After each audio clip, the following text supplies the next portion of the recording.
Thank you, everyone. Good afternoon. Thanks very much for having me. And thank you, Rick, for the introduction. As Rick mentioned, today the plan is to give a very quick whistle-stop tour of the world of crisis communications. It is a concept that I'm sure most people in the room will be familiar with, but I think it is increasingly important in today's increasingly complex global security landscape to make sure that we understand this concept fully and reassess it. It is one of these concepts that has been around for years, and it is increasingly prevalent within the kind of corporate security landscape. But the impact of the changing nature of the global security and threat landscape, whether that is from global conflicts or worldwide technology outages, it makes us reassess, take a step back and think, what does this actually mean? We have in place our incident response plans, our business continuity plans, but what we have noticed is there is an increasing focus on being able to or being essentially criticised or praised for your response via your communications. Of course, your actions in times of crisis are always going to be the forefront of what everybody sees. What does this business do when they are impacted by these different threat incidents and things that can be categorised as a crisis? However, we see that businesses are more commonly or becoming more criticised for their crisis communication plans and potential lack of. So, crisis communications, what is it? Ironically, I'm not a massive fan of a definition, she says with what's behind her, but from these definitions, there's one common theme that comes out in terms of what communication broadly is. It's broadly understood as, what do you say when crisis hits? Whether that is internally or externally, the two are very different concepts, and the way that they are dealt with by organisations and institutions is completely different. I think regardless of the definition, for whatever one takes your fancy, there are some important elements within each of these, which is outlined on the slide with the purple writing. I think there are some key words and phrases that stick out to me personally that helps give us a greater understanding of what crisis communications is. So the first one at the top, managing and sharing. I think it shows that there is likely a team approach, or that it is essential to have a team approach to your crisis communications procedures. I think, as mentioned many times earlier today, relying on one sole person or even one sole team to be able to deliver your crisis communication plans is ineffective. If that team goes down, if that individual goes down, you are essentially left with a lot less power than you would have done if you had broadened those involved within your crisis communication planning. A personal favourite of mine is high risk. For me, that doesn't mean high threat. So what crisis communications is, for me, it's not necessarily something that has to be deployed in a high threat or in response to a high threat crisis. It's something that has been deemed by the business, again on their risk appetite, what is high risk. It may not be the same, or it's highly unlikely to be the same across all organisations or institutions, but ensuring that those involved in your crisis communication planning and the dissemination of that are aware of what these high risk crises are, and therefore how to enact these plans when it comes into play. The strategic approach is another term that I quite like up here, and again it shows that there should be an established process that allows you to disseminate important information. It isn't any information, it isn't all information, it is the important information to the right audience at the right time when crisis hits, to be able to protect you, your people, property and assets from any kind of crisis or threat situation that you may find yourself in. Interdependent stakeholders, again, it's another concept that has been referenced continuously throughout the day, but it doesn't always have to be everyone. It's highly unlikely it's going to be everybody who is involved in your crisis communication planning. However, having a range of interdependent stakeholders involved in these processes is going to make your overall strategy far more effective. And coming from an intelligence background myself, on the bottom right of the screen, collection, processing, and dissemination. To me, that helps to exemplify the fact that crisis communications is more of a cycle than it is a static process. You've got each of these steps that will help you aid in an effective crisis communications strategy, whether that is being able to identify the crisis when it happens, you process that alongside your crisis communication planning, then you disseminate that to the audience that you need it to.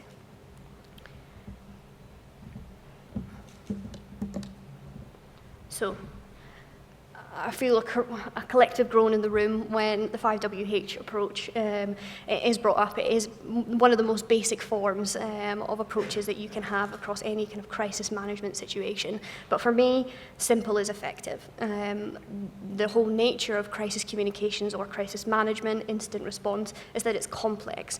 So why make it more complex with something that is difficult to understand? Using the 5WH approach to planning your crisis communication and the dissemination of it can be really beneficial in being able to outline clear guidance and ensure the effective implementation of these plans. So each of these steps, I think, signify something really important, starting off with the who, whether that is who is the audience that you are involving in your crisis communication planning, or who is the audience that you are disseminating this information to. It's highly likely every time that you have to deploy your crisis communication strategy that this audience is going to differ. And especially though it's demonstrated by whether it is an internal or external audience. That changes your approach completely. The terminology used, the language you used, do you need to utilise different business functions when it is an internal or an external need for crisis communications? The answer, I hope, is yes. Typically for internal, when there's an internal need to roll out crisis communications, it is more favoured to use HR departments and team leads to be able to disseminate that information via those who have the employee's best interests at heart.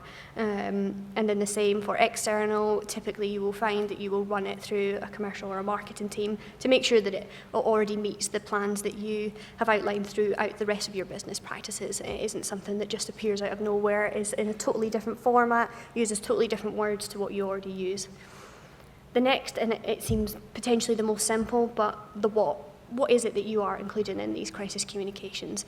Typically, it is not all of the information that you have at hand. It is, as was explained on the previous slide, it's the critical information. What are these things that it is critical that the person who is receiving this crisis communications, they need to know? And it is important to make sure across all of your teams that they have an understanding of what that is. What is critical to which audience, and under what circumstance does that become critical, and when does it change? The when, again, it seems kind of simple from the outset, but especially for some of the concepts that I will come on to talk about, it's important to understand when it is appropriate to put in action your crisis communication plans. Sometimes we're in danger of going too early, and the danger is more likely to be far too late. That has a significant impact on your ability to respond and those who are impacted by it. So ensuring that everybody who is involved in this process is aware of when the appropriate when is key. The where. This is something that has significantly developed and changed in recent years, but we have moved away. I haven't been in the industry so long, but we have moved away from the crisis communication plans being a big booklet in somebody's drawer that they can never find when they need to. So we have seen now more uses of platforms and channels that ease that dissemination of the information. It gets you to the right audience, and it encompasses every other element in here and gets you your timeliness. Again, this changes depending on whether it's internal or external, and for the nature of the situation. So is it something that you need to have a rapid response to? Is that easier via a phone call or an email? Or is it something that can have a bit of a longer term approach where you can set up kind of crisis hotlines or whole company-wide meetings where you can bring everybody in and have your communications that way? Why? It's another concept that we've talked about numerous times today, but it's ensuring that everybody who is involved in the process and those who are receiving the crisis communications when they get them, they understand why they're doing it and why they're receiving it. providing that why and that understanding, you are going to be able to get far more absorbance of that information and then the action from it than just giving people information without that understanding behind it. And how, it's very similar to the where, but dependent on your situation, is it easier to send out your communication via bullet points or longer form reports? Again, simple in context, but being able to have those decisions made proactively and have it sitting ready and waiting to go when a crisis hits is far easier than having to be able to go back and make those decisions reactively. So, kind of building on the same point, there are various different forms of crisis communications that we use widely across both the public and the private sector. Most often, the crisis communications won't be disseminated by just one means, so there will be a collection of these means used to be able to effectively deploy your strategies. It depends heavily on what the crisis situation is, and again, what your risk appetite is. Typically, you have to determine what the urgency of the situation is. Is it life or death, or is it a reputational challenge? That will significantly alter what your approach is and the forms of communication used. And typically, when we talk about crisis communications, we will go for the big, the bad, the ugly. It's life or death. I have to get this out there.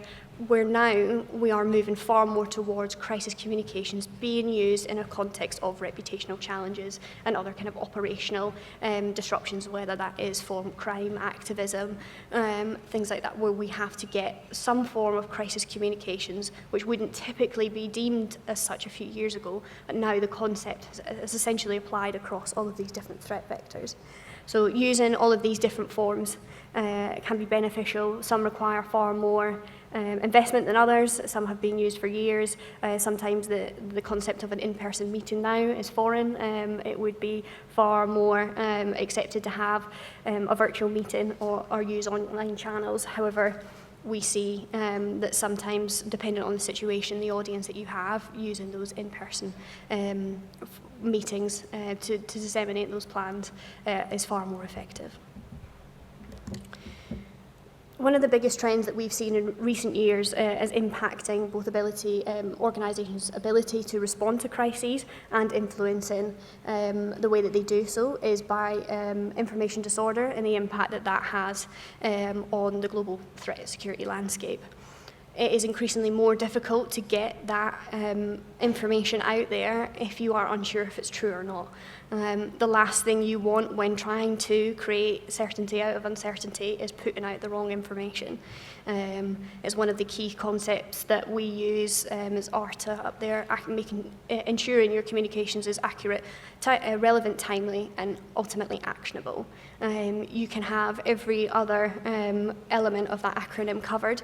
However, if it isn't actionable, if you haven't provided that information and allowed whoever is receiving it to take action to protect themselves, it's effectively null and void.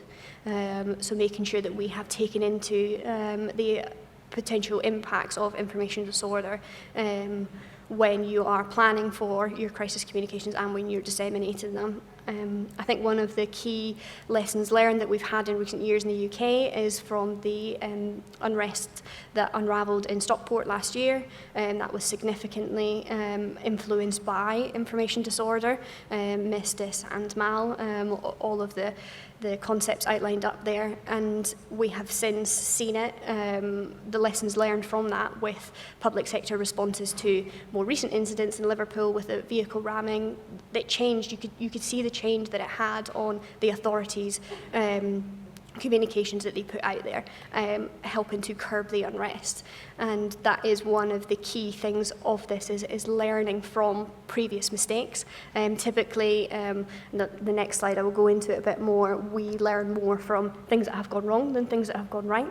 And there's far more examples of that out there, but making sure that we have taken into consideration these other factors alongside trying to plan everything else. It is a lot to take in to make sure that you have taken into consideration at each step, but information disorder as a general has become far more impactful in today's world than it ever has done, and it is something that definitely needs serious consideration in your crisis communication planning. So, as I said, it is increasingly difficult to find effective examples of crisis communications. The world is far more reluctant to praise than it is to criticise, but 2 examples I've got up here, they're relatively similar circumstances, both from the tech sector, but firstly, for an effective solution, in February of 2024, AT&T in the US had a nationwide service outage that impacted thousands of their customers.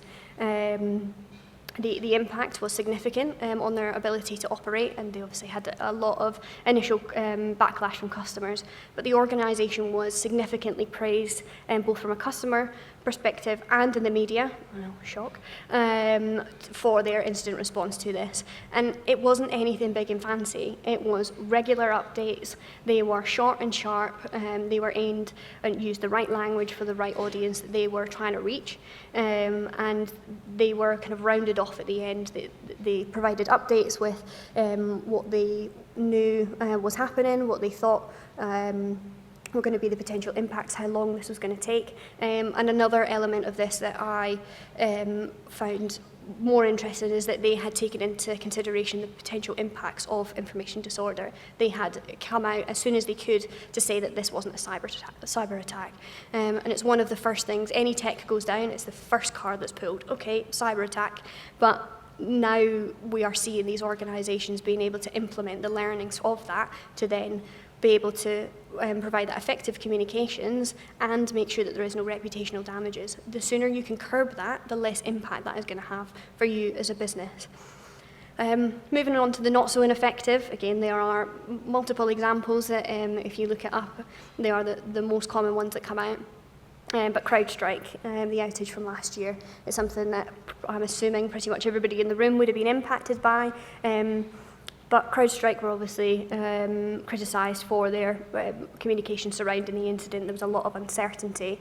But the main concept here that I would like to focus on for just a second is the impact or the criticism that came to every organisation which was impacted by it. Again, this isn't about instant response plans. That's this kind of separate beast. But there was a lot of confusion and lack of effective crisis communications when the CrowdStrike outage hit.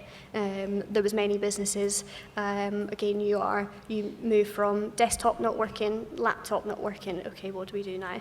And there was that inability to be able to put out the crisis communications, which stemmed from CrowdStrike themselves being a little bit slow off the mark. But just to very quickly round up, again, it's not all doom and gloom, and I understand that there is a lot of concepts that need to be thought out in this. It is a lot of a bigger topic, or it's a much bigger topic that can be discussed in this kind of time frame. But some of the main takeaways for this, I think, are outlined up there.